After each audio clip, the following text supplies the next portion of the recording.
the topic came about because in the last couple of weeks in our daily live support chats, especially in our Winning Wednesday segment, which is when we talk a lot about advanced nutrition and physique sport competition, we've had some questions about how much body fat should I gain in the off season, or what's the best setup for an off season and pre-contest combined.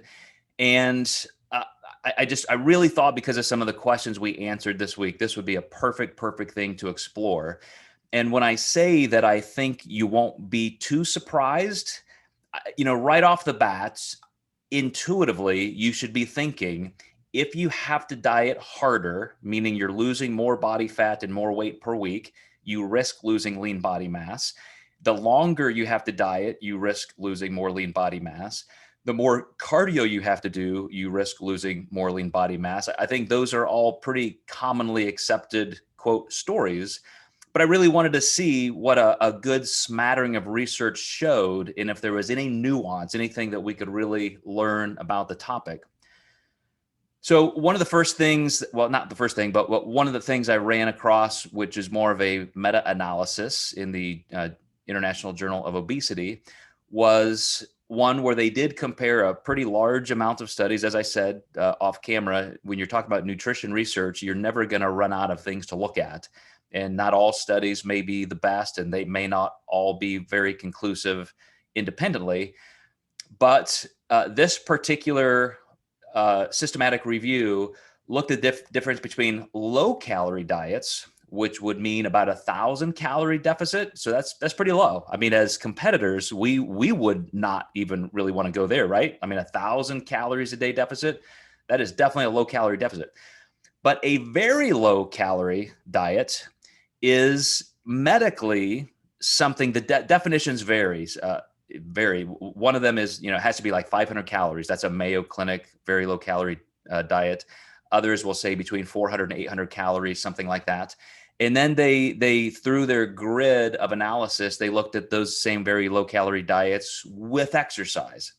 And just to not even get into the weeds of all of this, because the criteria was so heavy, I just, I let the cat out of the bag right here. You lose 14% lean body mass if you do a low calorie diet alone, compared to 23%, 23.4 if you're on a very low calorie diet. And then when you do a little exercise with that, you can see that you can cut the deficit in half. And this is a little bit, I don't want to say controversial, but there were some studies that would contend some differences, and I'll point that out here in a little bit. So right off the bat, if you, like me, share the hypothesis that dieting harder in a deeper calorie deficit is worse for you, you're right. That's kind of obvious. So thanks, guys. Have a good weekend. We're done. But let's go on and let's see some of these, what kind of the ranges were. So this is just a little sample out of those 1,500 or so. It's actually about 1,600 studies that they looked at. And these are all just low calorie. So not even the very low calorie, because I didn't think that's, nobody here is going to do that. Nobody's going to say, hey, I'm getting ready for a show, I'm going to go down to 400 calories a day. But you look at how much fat-free mass loss there is as just a range. Some of these studies showed up to 36% loss of lean body mass. And some of them, down to the 10, 13% range. It kind of depends. You'll see some resistance there. This was an interesting nuance I picked up in several of these studies. We would think, and I think we would even just not only do this ourselves, we would teach this to clients. We would teach this with a lot of academic confidence, that if you want to retain lean body mass, the best way to do it is lift weights. But you know what worked better than lifting weights? Cardiovascular exercise. For some reason, cardiovascular exercise helped people retain more lean body mass than anaerobic exercise.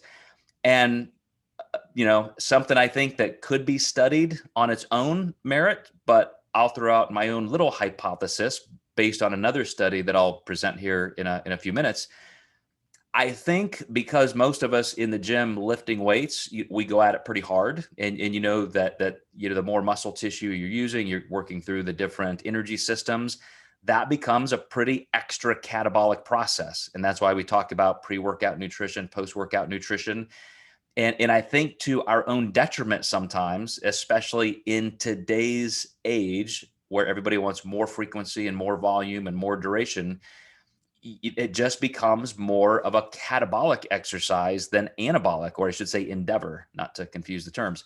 Um, so interesting, right? Like if you just had to pick one, you could do aerobic exercise and probably retain more lean body mass, but that's not the game we're in. We're not all training for the Olympics. So just keep that in mind, that there's probably a ceiling when you're in a calorie deficit to how much time you want to spend in the gym and how much you want to go into really deep, hard catabolic work. So here is just another supportive study. This one looked at the effect of two different weight loss rates, and they took people into, they took 36 elite male and female athletes, pretty young. These were Olympic athletes actually, and they kind of baselined them out. So with metabolic cart testing, they got to know their exact metabolic needs, their metabolic capacities, energy balance.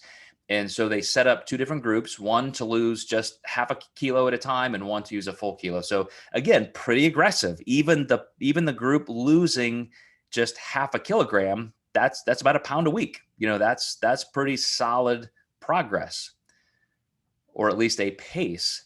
But here are some interesting things. I got to move my camera view out of the way here to see that end.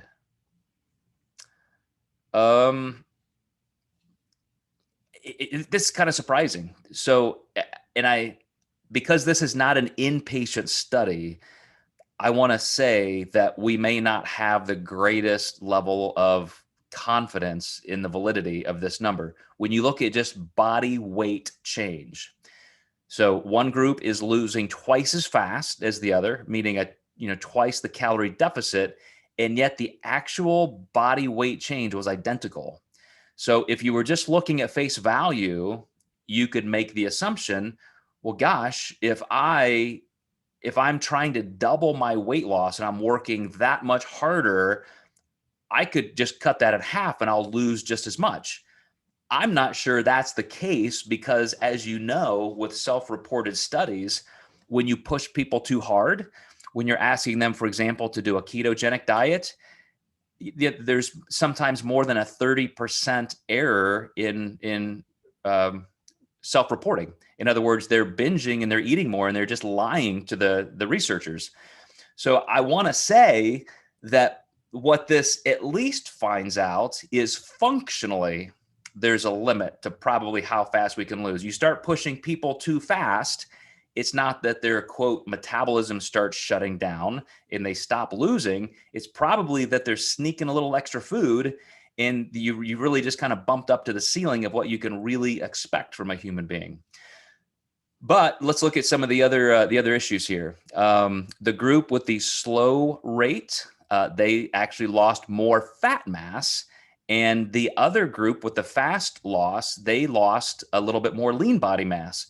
So again, even though there may have been close to, let's just assume that if people self-reporting were not reporting perfectly accurately, at least there was enough change in their attempts that the ones who were losing faster, they actually started losing more lean body mass.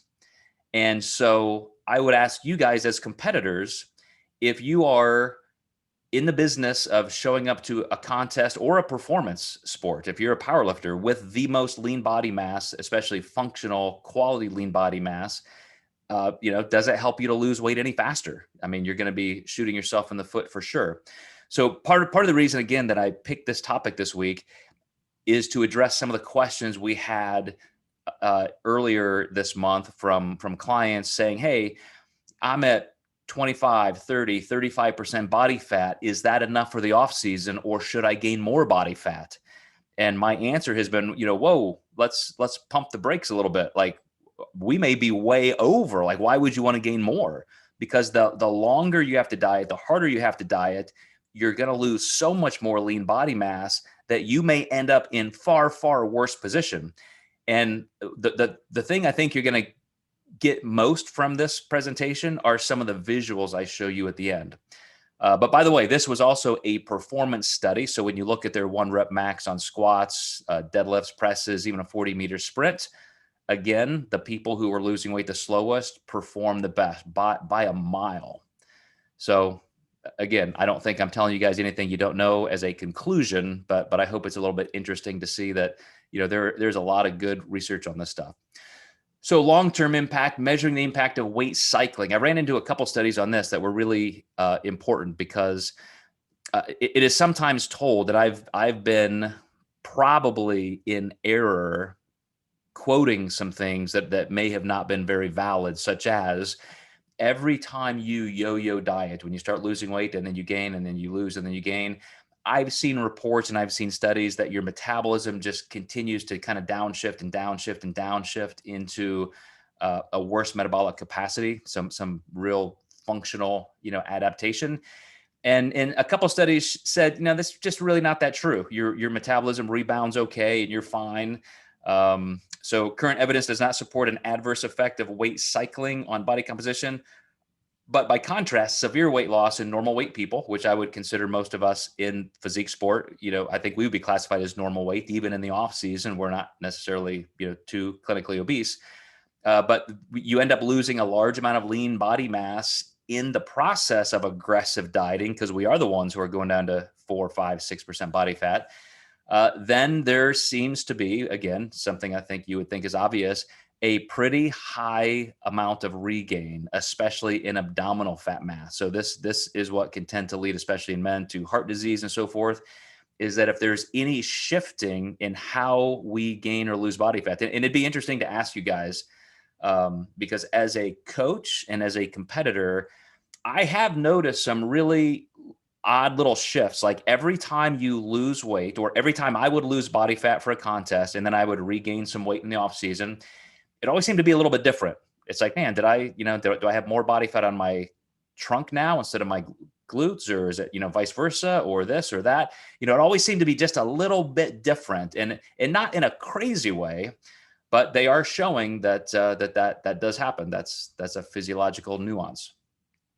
So here's another one that just shows some good correlation, preserving healthy muscle mass during weight loss.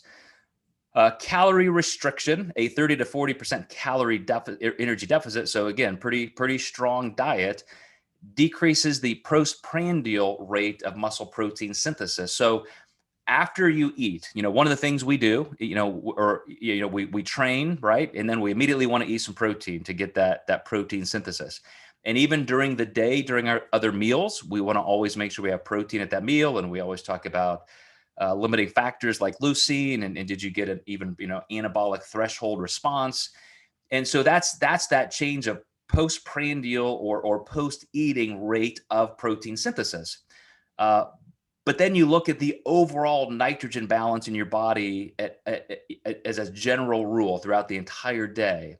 And just skipping to that last line, the loss of muscle mass during prolonged calorie restriction is mediated by an increase in protein proteolysis rather than suppressed muscle protein synthesis. So in other words, when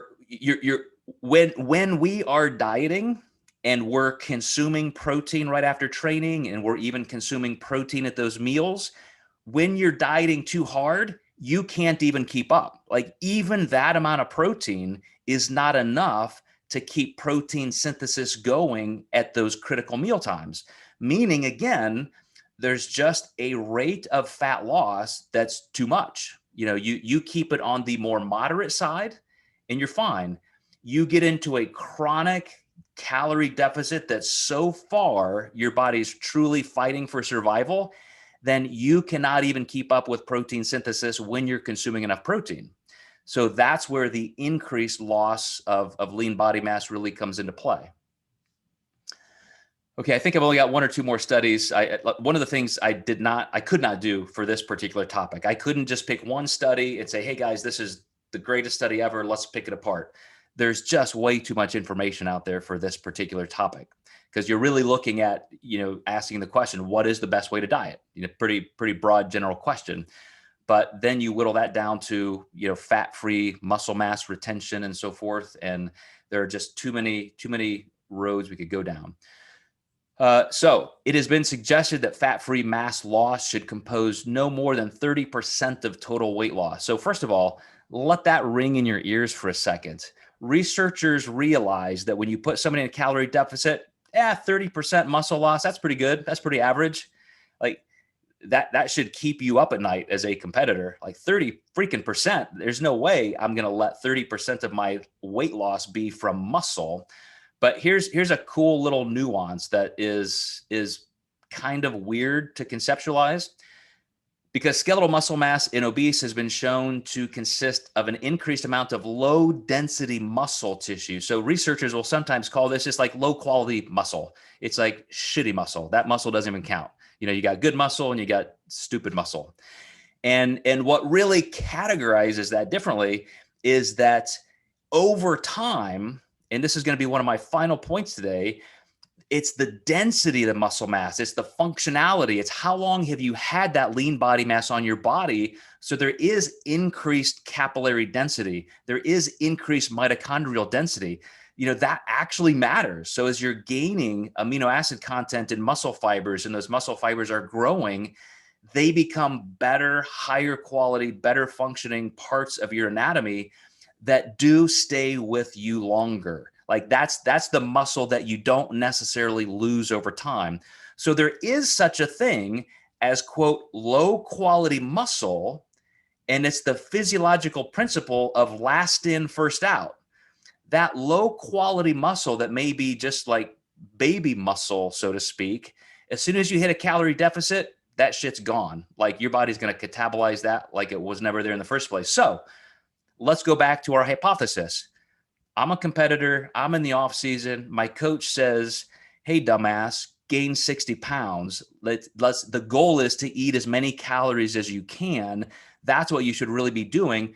I don't care that we have to be in a ridiculous low calorie diet for 6 months and we have to do 4 hours of cardio a day. It's all about how much mass and weight you can gain in the off season, bro. And that's the person who will eat themselves into obesity, and then they diet, and all of that new, quote, low quality muscle, bam, first thing to go. And probably a lot of your longer term, more dense, higher quality muscle.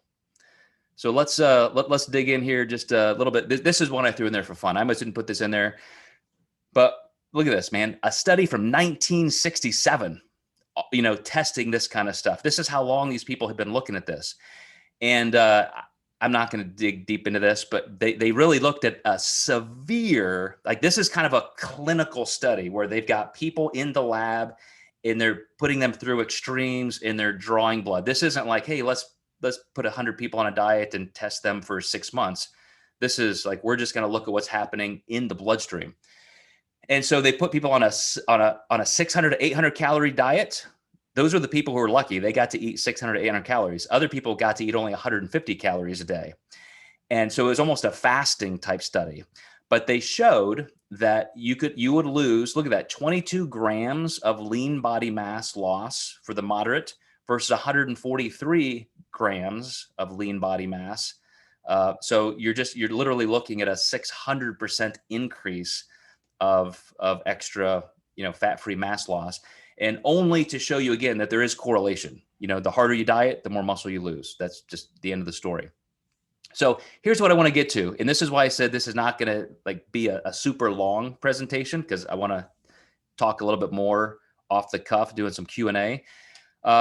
Here is a client of mine in the same posing trunks, on the same stage, at the same show, 1 year apart. Lighting is slightly different. I will grant you that on the right, there's a little bit more direct overhead lighting. I think you can see that.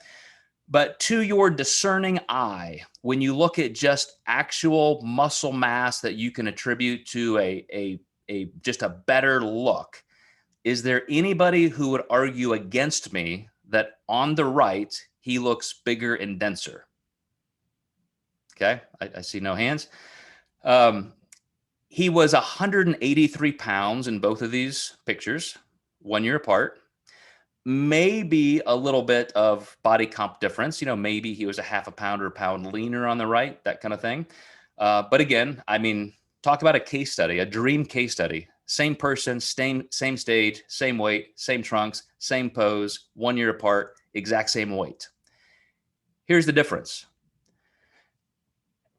The picture on the left, he had dieted on his own, and he had an off season where he had to lose 40 pounds to achieve that weight.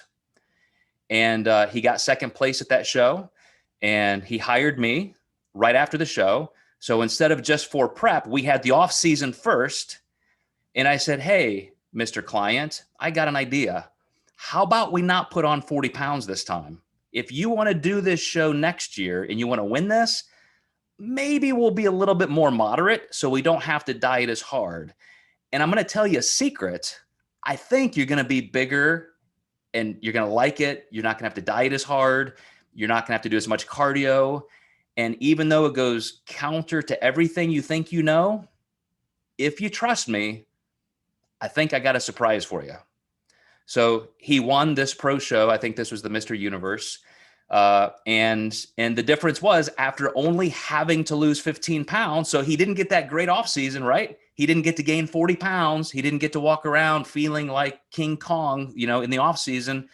But look at the difference. Our goal is not how much body fat we have. Our goal is not how much we weigh. Our goal is how we look on the stage if we're in physique sport. So here's another guy that did the exact same thing, exact same scenario. On the left is when he had just finished a contest and he hired me for the off season. And he only had 6 months before we were going to compete again. And I said, we cannot play a game where we're going to like gain a bunch of weight and lose it and so forth. If we just increase calories slowly and you don't even really have a chance to gain fat mass, you're not going to gain body fat and have to lose it, but we can have that period of time where we're increasing food up to off-season maintenance levels. I think you'll be happy with the result. So again, this is my point. Without gaining body fat, without being that competitor who thinks that they have to gain a ton of body fat to gain size and strength and lean body mass, perspective is a little bit different and so forth, but do you see a little extra size and fullness on this man's back on the right? Obviously he was much, much stronger. He was eating 600-700 calories more, so I don't need to belabor that point. So now look, it's me. Isn't it cute? You guys get to see a picture of me at my first contest at 20 years old. So first of all, look at the far right picture of my rear lat spread. Not only do I not know how to pose, but you can count my ribs through my lats. So my point is not to embarrass myself, but those pictures on the outsides are at 150 pounds when I was 20 years old. And the pictures in the middle are at almost 40 years old. So I've had 20 years of powerlifting and training. And guess what my weight is? 150 pounds. So I spent 20 years in this sport training and I gained 0 fucking muscle, like not 1 ounce of muscle in 20 years. But as a drug-free natural bodybuilder, my contention is muscle mass in terms of pure gross volume, that's normal. Once you have trained for 6 to 12 months pretty aggressively, like what you're doing in the gym, you have gained up to 95% of all of the muscle mass you're ever going to gain. Sorry to crush any dreams. That's the truth. But the shape of your muscle, the quality of your muscle, that capillary density, that mitochondrial density, all of that does, and you get stronger. I mean, I could barely squat 185 pounds at 20 years old. At 40 years old, I was squatting 500 pounds. So there's a difference. But again, I mean, even in just the shape of the muscle, if you look at my quads on the left, kind of like a puppy with big paws, you could see this gangly little 20-year-old kid, like, damn, that guy's got some quad shape. Like he's probably going to be able to he's probably going to build some legs. And, that ended up being what I was known for in the sport. But at the same time, it's the depth, it's the density, it's the illusion of size, because every little bit of extra muscle width you get in the central part of the muscle bellies, and then you get leaner and those tendons are still the same dimensions. You just get a cumulative dimensionality of visual size.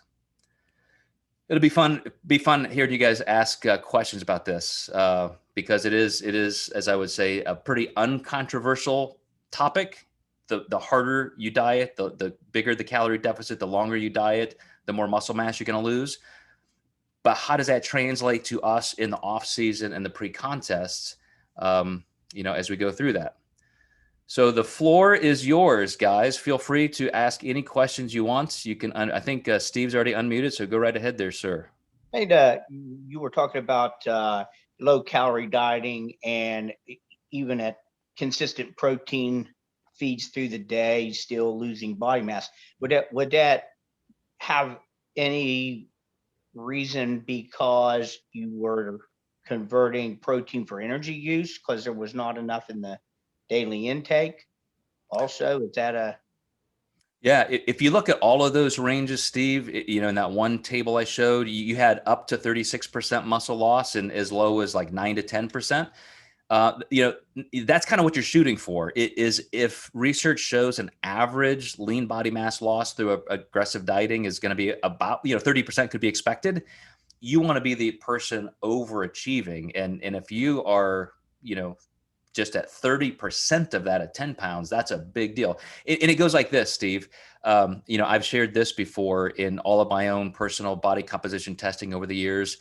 If I was 190 pounds and I did a bone scan, DEXA bone scan, I would legitimately show 160 pounds of lean body mass. But then when I diet down to 150, my lean body mass is 145. And so you would say, well, you lost 15 pounds of muscle. That was an awful diet. Well, that's just normal, because, when you test my body composition at 190, 180, 170, 160, 150, over the course of 30 or 40 years, you'll see that every time I weigh 180, that's my body comp. Every time I weigh 150, that's my body comp, within a couple pounds or a couple percent. And that's where you're really, asking your question, Steve, is how do you mitigate that the best? And yes, we need some form of training stimulus. We also definitely have to have the protein there. Matter of fact, all of these studies, when you dig into the details, they're pretty smart people, because a lot of these studies are in the Journal of Sports Medicine and Nature and Biology. So they're not testing the RDA level. They were giving people 2 to 2.5 times the RDA level of protein, because already conclusive research shows that's just what's necessary or best to stave off catabolism. So yeah, you're going to have some quote muscle loss, but it's the inflated amount of low quality muscle that you're losing first. But there's one little other caveat I want to mention with that, Steve. You know how I've remarked several times that I really, really like the trend that a lot of competitors these days are finding value in longer off seasons. If you're taking a 3-year off season or 4-year off season, or you've kind of hung up the trunks for 7 years and then you're going to come back, that low quality initial muscle, that has a lot of time to gain mitochondrial density and vascularity. And so, a lot of that does become longer term muscle. But the person who's competing every 6 months, every year, they're either gaining in the off season or dieting, gaining, dieting. They're never going to gain any new muscle. Like, that's just all going to be very transient. So that's where, Steve, you can really lock into some good gains. That's why I'm in the 15th year of my off season right now. I'm going for the mother load here, baby. When I hit that comeback, it's going to be amazing. You guys laughing, just one other, and then I'll let anybody else jump in. But I want to ask this, and you probably know the guys that I'm talking about from the gym. You helped one of them. Their whole belief system is just get heavy and get as big as possible, and cheeseburgers, everything, and how much better it's going to make their density in their muscle. And to your point, when you worked with Joel, now you must have made a lot of progress with him, because neither one of them do that anymore.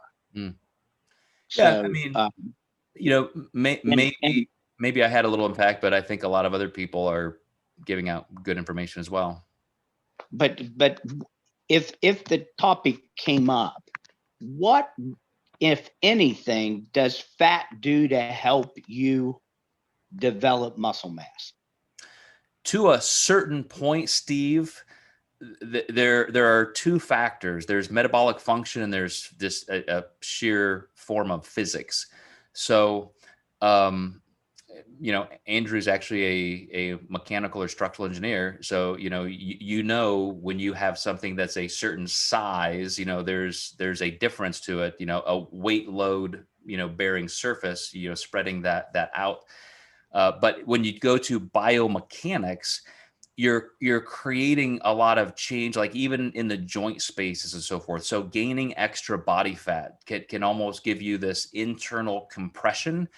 But you also get elastic energy. So for example, if I'm squatting and I have 30 extra pounds around my middle, then, as my trunk is approximating toward my quads, there's just an elastic energy effect in just pure physics.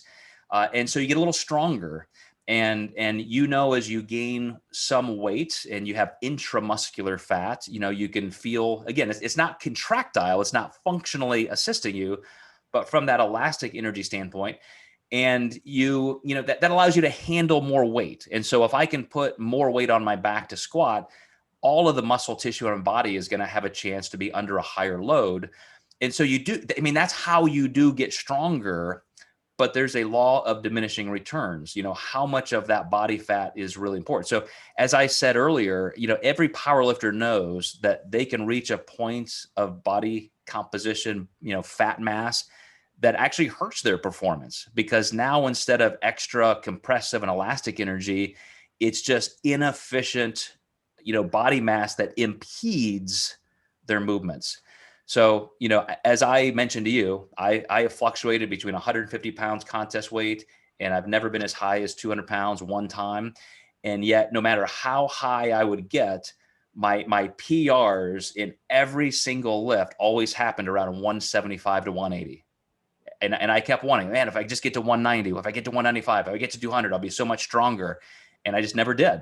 And I think that's what most people find is, you come down to a certain weight. It's, if you go down to just nature, look at ants, what, how many times their body weight can they lift? But then you look at something like an elephant, and, there's just, again, that law of diminishing return of how much physical, biological space there is between muscle tissue and tendons and your skeletal system versus those leverage points.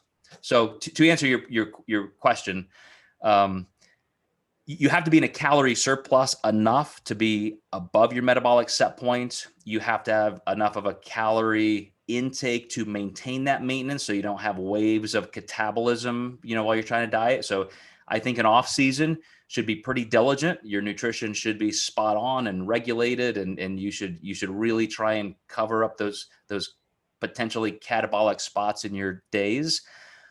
But again, there's just a space where, going higher is not helping you physically get stronger. And now hopefully with some of the awareness of these studies, that it actually is going to hurt you. Like you're literally, as you have to diet that weight off, you're going to be in worse shape. You're going to lose more lean body mass. You're going to look worse than if you would have just stayed a little bit leaner. All right. I've got a two-parter for you. Okay. So I know that within the bodybuilding sphere, what seems to be gaining a lot of steam as far as managing body fat, particularly during a very extended off season, is a mini cut. So everybody's kind of got their own take on it, but it seems like generally people are saying, let's take an aggressive approach for say 2 to 3 weeks. a lot more than say that 1 pound or less body weight per week, and closer to somewhere between 2 and 3 pounds a week, depending on the person. So is there any validity to the idea that just by taking an aggressive approach for a much shorter period of time, that they're actually making up any ground to then get back into a maintenance slash surplus situation? So there's that piece. And then the second one would be, I know you have some personal experience with, say, fasting for fat loss, and the idea that you could potentially um, play the game where you're fasting for, say, 1 day a week, and not even eating in a deficit for the rest of the week, and creating your entire week's deficit within 1 day or a day and a half. Either one of those strategies, is there any literature to say that it's almost like you get to game the system a little bit, or it's just rate of loss is rate of loss? Yeah, I'll answer the first one first, because I don't want to create, like, I don't think I could possibly create a rift with Eric Helms and me, because we're too good of friends. But that all started with him as a hypothesis. And when you're a trusted voice in the industry, you just say something and everybody starts doing it. And I respectfully disagree with him. As I created this entire, what I termed a metabolic building phase of nutrition and dieting, probably about 17, 18 years ago, very quickly, other voices in the industry turned that into the phrase reverse dieting. And whether you do it on the front side of a contest, which is the metabolic building phase I talked about. So the guy that I said was 183 pounds a year difference, you saw those. Not only did he only gain 15 pounds so that we could lose it slowly, we were stage ready 6 weeks before that contest. And so his food was coming up, coming up, coming up, coming up, coming up, coming up. The reason he looked so much thicker, so much denser and leaner is because, at 40 pounds deficit, he was still dieting like a maniac to get to the stage. He was at off-season levels of food when I coached him. Big, big, big difference. And Eric, has taken the reverse dieting concept, which is, okay, your contest is over. Now, are you going to go binge on ice cream and brownies and Big Macs all weekend? Or are you going to, slowly titrate food in and, let's add up 50 calories next week and 100 calories next week? And are you going to come out of this painfully slowly? Well, first of all, if you've dieted with me and you've been as successful as I'm describing, contest is over, you're already at maintenance levels of food. You're not even hungry. There is no reversing out of that. There's no trauma. There's no decision to be made. But, I also have clients who just didn't hit that mark, and they may be still in a pretty solid calorie deficit. And for those who actually take the time to say, I'm going to, go have a nice little indulgent meal, and then I'm kind of back on track. Joe, where do you want my macros? We may come up 100 calories that next week, and then another 100 calories the next week.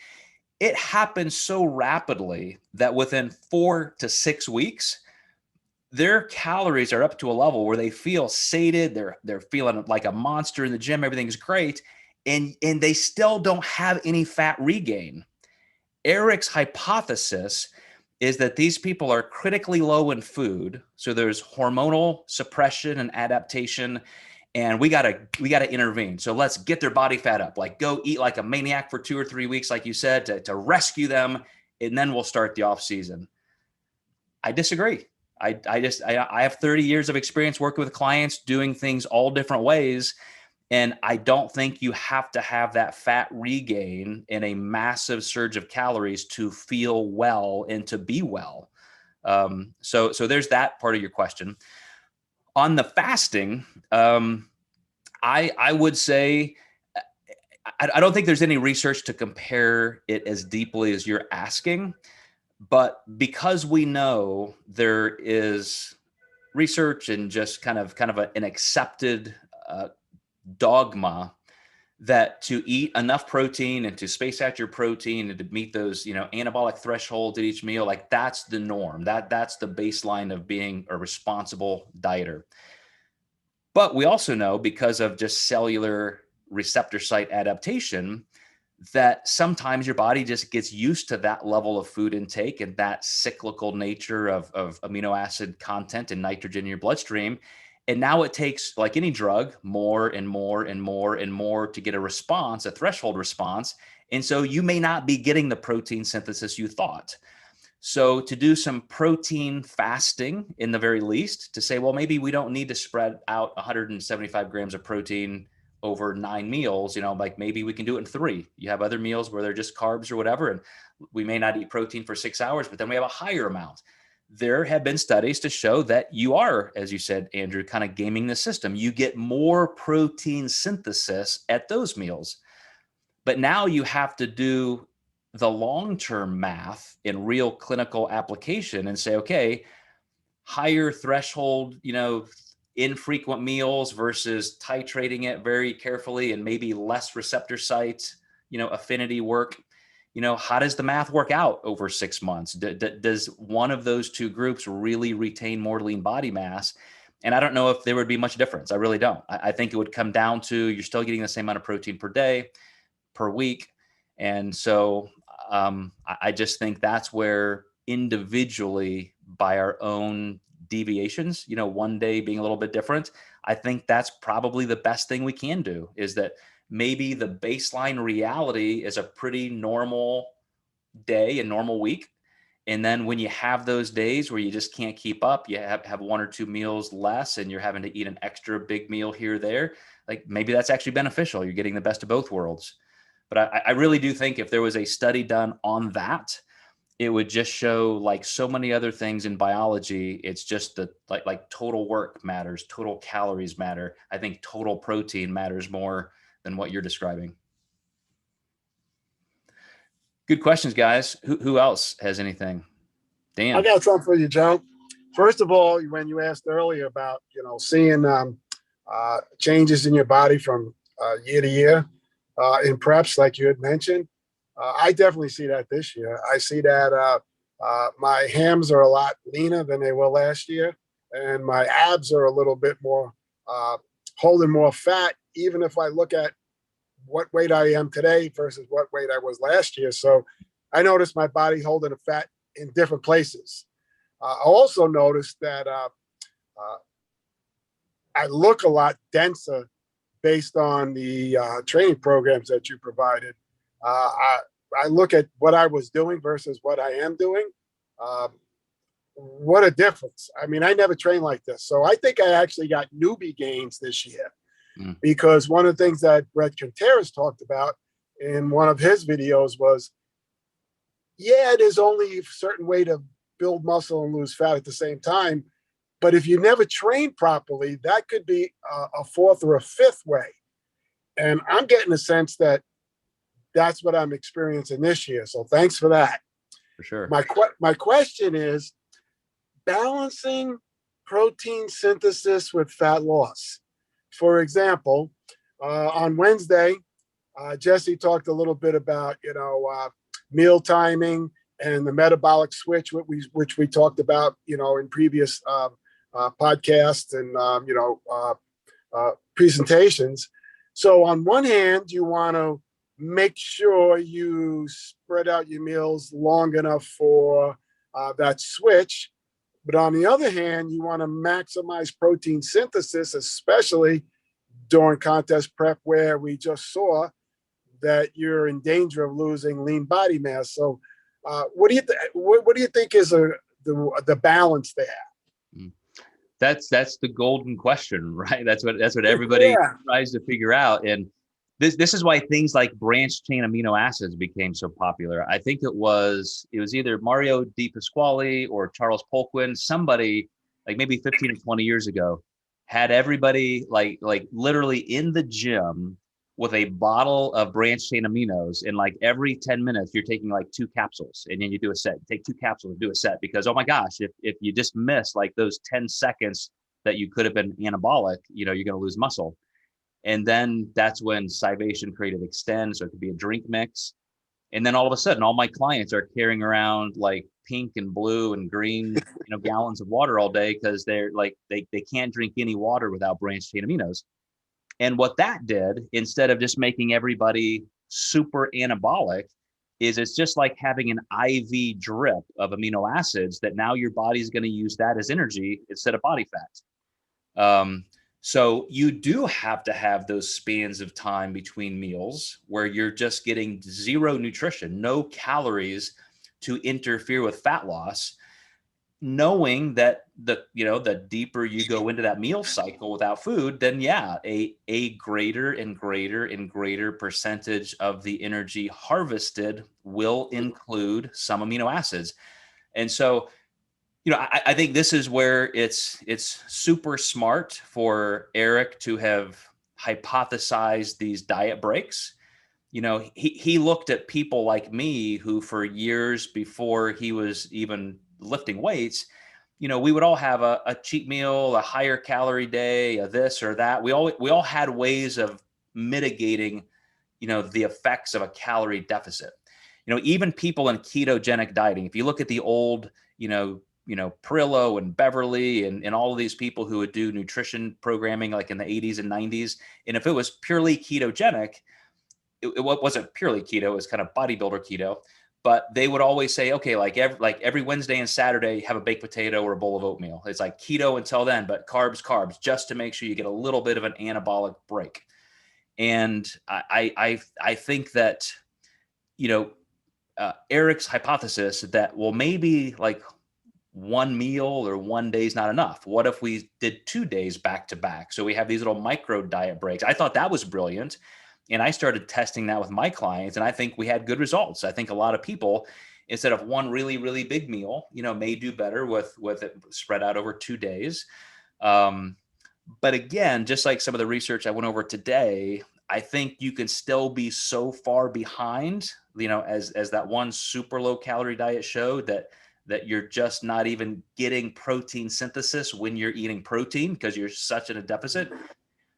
I think it depends on how hard you're dieting, that whether you have one meal or one day or two more moderate days, again, I don't know if there's that much difference, but there may be some people where one big extra meal is better than spreading it out over 2 days. But the other thing that Eric did in that whole, line of thinking was, and he has a study published, like I ran into it as I was doing this research, where they looked at intermittent dieting versus consistent dieting. So what if every 3 months you take 2 weeks off and you just come up to a calorie maintenance for 2 weeks and then you go back to it? The conclusions of that are that you don't necessarily lose any time, but it's also not necessarily any better. It just gives you a nice psychological and physical break. So the fact that if you go back to my binder of my testing, like 20 years of competition, and to Carissa's question, I've had DEXA body scans, I've done hydrostatic underwater weighing, I've done calipers, I've done all this stuff. And what matters most is just the consistency of the testing and the averages, because you never know where there's going to be an outlier. It's the fact that you can look at every time I was 155 pounds, let's say for 15 contest seasons, and I can see at, year 1 of my competition career, year 2, year 3, year 5, year 10, you can see that I was adding a little bit of lean body mass on average. But as you saw in these pictures of both me and my clients, it's never like, oh, look, this is the year I gained 10 pounds of lean body mass because I did this new thing better than ever. So again, it's a long road to answering your question, but I think that's the dance we're all trying to figure out on our own, is, how to create the best fat loss and mitigate the lean body mass loss at the same time. And, it's a very personal thing that has to work with our genetics as well. As a slow loser, like, I know that's why, I could never, no matter how hard I tried, lose more than a pound a week. I could never lose more than a pound a week. I mean, as a hypothyroid, slow metabolic person, that was maximum effort for me. And yet if I tried to lose faster, I literally would lose just as much lean body mass as I would fat mass. Those times I tried to do keto, I tried to do more cardio, those are the times that you did see big drops in my lean body mass. It didn't help me at all. So you know what? Now, based on the new research, it was actually an advantage having that genetic makeup, because it seems like that 1 pound per week is the sweet spot for most people, and your body kind of kept you in there. So that was actually an advantage that you just happen to be born with. Well, being the fat guy who has a hard time losing weight, I wouldn't say it was an advantage, but I would say it's at least there's at least one silver lining I can be. Exactly. Exactly. And you look pretty good in those pictures too. I mean, come on, those Tom Platt legs. You can't deny that. Well, if you can't lose body fat very well, at least you're good at retaining muscle mass, which Exactly. is, again, silver lining. Gotcha. All right. Thanks. Hey, Joe. Yep, hey, Joe. Yes, sir. I got a question that somebody on this line might be interested in an answer to. Is you mentioned hormones. So would you talk a little bit about the effects of either fat intake, daily intake of fat, or having extra body fat, and its effect on female or male hormonal levels? Mm-hmm. And does it make a difference? Question one. Number two is just 3-4 weeks back, we talked about a gentleman that's been with me for over a year or so, and he was toggling back at 173, 174 pounds, and we decided to take a diet break and toggled him up 250 for a week or so, and then another 250. He's actually dropped down to 170, 171 in 3 weeks from doing that, which was kind of an interesting thing, taking a little break. But the hormone question, I think I would like to know some things about it too, how to describe it. I mean, I've heard so many different stories about fat and hormones and so forth. Can you talk about the science of that a bit? Yep. I've got a couple podcasts on this, and I'm going to answer in one sentence because it's just a super easy answer. The higher your fat intake and the higher your fat body composition, the lower your testosterone. So it's counterintuitive. All the guys who say, got to eat beef, got to have burgers, I got to have this beer gut, and that's what increases my testosterone, that actually decreases your testosterone. So just like, the threshold theory or laws in biology, if you're super low, like if I'm running around at 3% body fat and I'm in a calorie deficit, yes, my testosterone is not that high. But in a stable environment, when you're comparing apples to apples and you're looking at carbs versus fat intake, a high fat diet decreases testosterone. A low fat diet is better for testosterone. And when you get up to a certain, like again, if I'm at 3-4% body fat, my overall testosterone levels, my mean average is, they're not going to be high. When I get up to my metabolic set point, 7, 8, 9% body fat, then they'll return to normal. If I go up to 20% body fat, they'll start coming back down. So again, there's that bell curve of homeostasis. But one of the things that I want to say too, I want to make sure I answer Chris's questions here from the chat box. I think most people, Chris, in research labs now just use DEXA scanning because it's so easy. Like they're so accessible now that, every major university institution has one. That's a bone scan that's within like 0.1% accurate. Back in the days when I was in college at the, IU med school, they just didn't exist. And so we still did underwater hydrostatic weighing, which was it was actually probably worse in terms of reliability than actual calipers. But at the same time, that was at least the only scientific thing you could do. Now they have in bodies, a much, much higher, level of technology for bioelectrical impedance, which gets you very, very close to DEXA scanning. And now they have the home or commercial models. Staiku is one company that does like a home version of a DEXA body scan. So you stand in front of this machine and it scans you, gives you a 3D image of your body.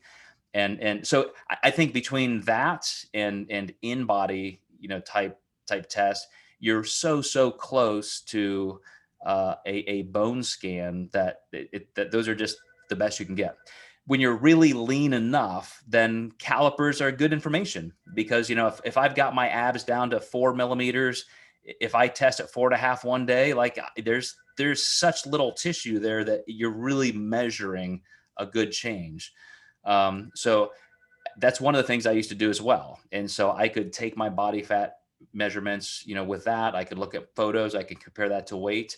And that was always a good measurement, but really less reliable the heavier you get. Go ahead, Amanda. I know you had a question there too. So I hate to get like too personal on my own, what's going on with myself, but I do have a question for you. So for somebody that is already above that body fat percentage where they want to be, they're in the 30%, like I had mentioned before, what would you recommend to kind of offset that without losing muscle mass? And then also, if I'm trying to get into a prep a year from now, my mind is just concerned of how long of a prep should I try to do without losing that muscle mass, well, hopefully I wouldn't have to be in an extreme deficit, but if today I was, really restricting myself, how long would I want to do something like that before it would just really be harmful? Okay. The perfect question to end today on, because I definitely don't want to leave anybody, especially you, Amanda, like without hope, saying, okay, I've screwed it up. Now I'm not going to have a successful year. You just have to think of it in stages. And this is where, Helm's theory of diet breaks really is helpful. So I'm going to give two stories. One is a client of mine who started dieting January 1st, 1 year. And she's a client who had a very difficult time getting a pro card. She was an ectomorph, like super, super tiny, just didn't have the mass. So she finally got her pro card. Now she's getting ready for her first pro show. We start dieting for a spring show. That show gets canceled. So then we have to, okay, well, let's pull back a little bit. Let's add a little food in, and then we'll hit the summer show. Well, then she had a personal family emergency, couldn't do that. Okay, now we got to really pull back, get ready for the fall. Finally, in November, after 11 months of dieting and having to almost stair step this. So it's like, okay, diet, we're not dieting, we're dieting, we're not, let's add some food, let's maintain. She won the overall pro world championships because, like my client I showed you photos of, she wasn't able to. She had to increase calories. And so we were moving up. So in 11-month span of being in a calorie deficit and being vulnerable to muscle loss, and yet because of the way we managed the end, she was able to actually appear and look bigger. When I won my pro card, I did the exact same thing on purpose. This is when I got up to 200 pounds and I had to diet all the way under, 160. And it's like, okay, let's just, start doing the work. Let's bring the calories down, start doing cardio. Now, as my body is adjusting, I have to drop a little bit more, take a little break, drop a little more. Even though it may not have been ideal, because I did take 11 months to do it slowly.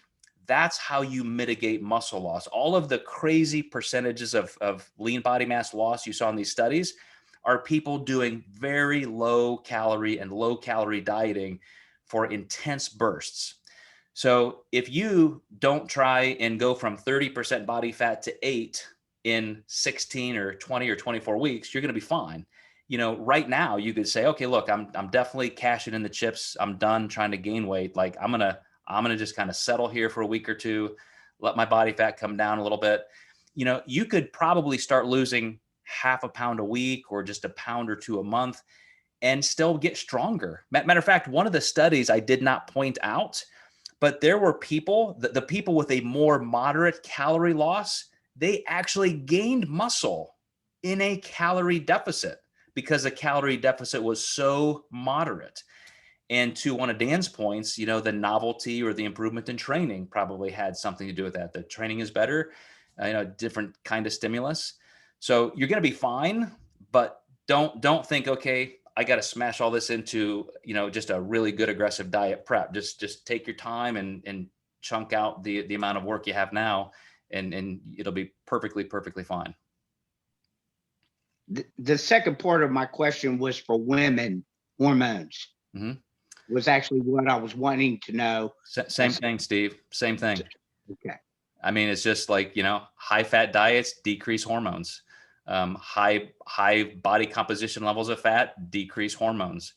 And it's because fat, it just gets in the way. It's the most metabolically inefficient thing. You know, it's inert food. You know, the thermic effect is 3% at its highest, because long chain triglycerides are so big molecularly, the body just doesn't do anything with them until they have to. And so every bit of dietary fat you consume just gets stored in adipose tissue right out of the bloodstream. And so, you know, that just gets in the way of even, you know, those metabolic functions, or I should say hormonal functions. And that's go ahead. It's another good reason why you don't want to get excessively overweight. Absolutely. And that's kind of to Carlos's question in the chat box is, you know, did these people diet on high or low carbs? Because these are typically clinically, you know, peer-reviewed research pieces. Number one, none of them were testing keto versus carbs, because that's just a different type of study. So they did what would be just kind of standard RD type research, where you're getting the, you know, again, most of the time it was above the USAD levels of protein. It was always like 2 to 2.5 times.